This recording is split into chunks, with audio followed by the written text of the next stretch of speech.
પહેલગામ આતંકી હુમલામાં લોકોને પોતાનો ધર્મ પૂછીને મારવામાં આવ્યા હતા અને ખાસ કરીને અનેક એવા લોકો છે જે લોકોએ ક્યાંક પોતાનો દીકરો ગુમાવ્યો હતો, ક્યાંક પોતાનો પતિ ગુમાવ્યો હતો.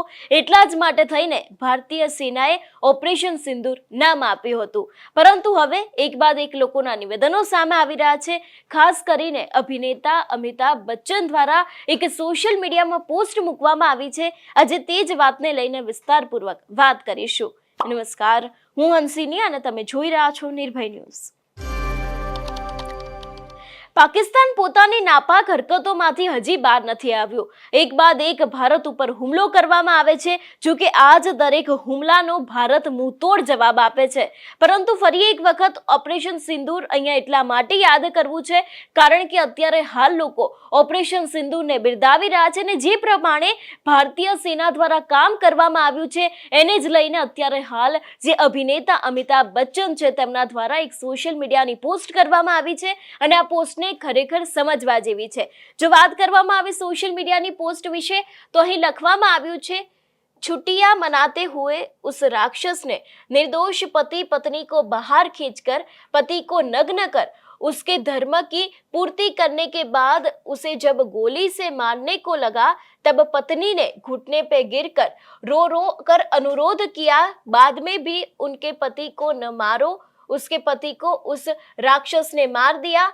बेहद बेरहमी से गोली मारकर पत्नी को विधवा बना दिया. એટલે ખાસ કરીને જે પહેલગામ એટેક થયો હતો તે સમયની આ 4 લાઈનમાં ઘટના લખવામાં આવી છે કે પહેલા ધર્મ પૂછવામાં આવ્યો હતો, એ બાદ નગ્ન અવસ્થામાં તે લોકોને કરવામાં આવ્યા હતા.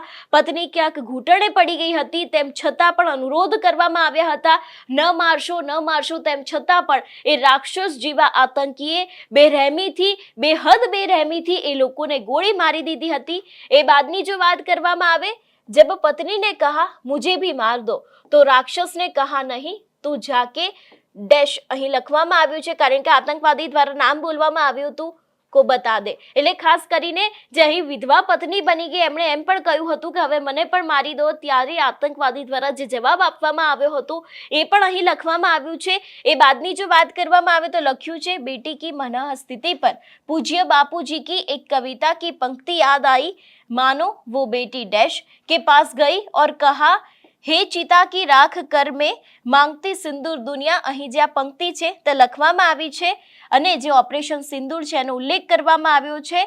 તો ડેશ ને દે દિયા સિંદૂર, ઓપરેશન સિંદૂરની જે વાત છે તે કરવામાં આવી છે. અહીં પણ નીચે લખવામાં આવ્યું છે, જય હિન્દ કી સેના, तू ना थमेगा कभी, तू ना मुड़ेगा कभी, तू ना झुकेगा कभी, कर शपथ कर शपथ कर शपथ, અગ્નિપથ અગ્નિપથ અગ્નિપથ.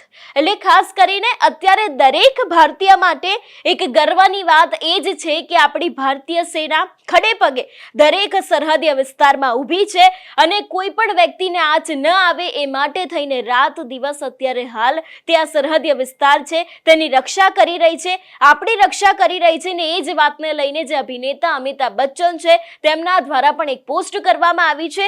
ખરેખર એક ગૌરવની વાત છે કારણ કે અત્યાર સુધી પાકિસ્તાન દ્વારા ડ્રોન હુમલા કરવામાં આવ્યા, મિસાઇલ છોડવામાં આવી, તેમ છતાં પણ એક પણ સામાન્ય વ્યક્તિ અથવા તો પછી આસપાસના વિસ્તારોમાં રહેતા લોકો છે એ લોકોને કોઈ જ આંચ પહોંચાડવામાં નથી આવી. એટલે ખરેખર એક ભારતીય સેના તરીકે અને ખાસ કરીને એક ભારતીય વ્યક્તિ તરીકે મારા સહિત દરેક લોકોને અત્યારે હાલ ગૌરવ થવું જોઈએ અને ખાસ કરીને આપણને પણ આપણી જે ભારતીય સેના આપણા માટે દિવસ રાત કામ કરી રહી છે એ વાતનું પણ ખૂબ જ પ્રાઉડ હોવો જોઈએ કારણ કે એ લોકો ત્યાં દિવસ રાત જાગી રહ્યા છે. એટલા માટે જ થઈને આપણે જે રાત્રે ઊંઘી રહ્યા છે તે ઊંઘ આપણી શક્ય બને છે.